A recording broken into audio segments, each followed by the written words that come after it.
ஓம் சரவண பவ. வேலும் மயிலும் சேவலும் துணை. என் பிள்ளையே, உன்னிடம் பலரும் பலவற்றை பகிர்ந்து உன்னை குழப்ப முயற்சிக்கலாம். ஆனால் எதையும் கேட்டு குழம்பாமல் மனதை தெளிவாக வைத்துக்கொள்ள வேண்டிய காலகட்டம். எதிலும் அதிகமாக ஈடுபடாமல் உனக்கு எது நல்லது என்பதை புரிந்து செயல்படவும். உன்னிடம் வரும் எல்லாவற்றையும் நீ செய்தே ஆக வேண்டிய எந்த அவசியமும் இல்லை.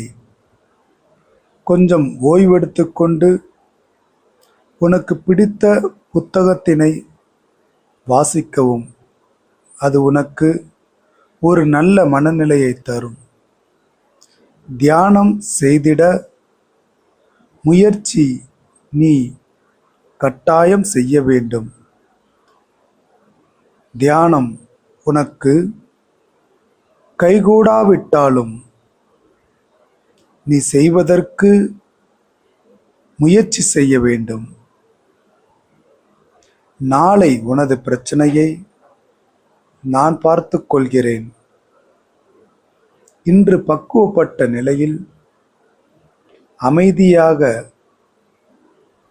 இருக்க முயற்சி செய்திடு. முருகன் அருளால்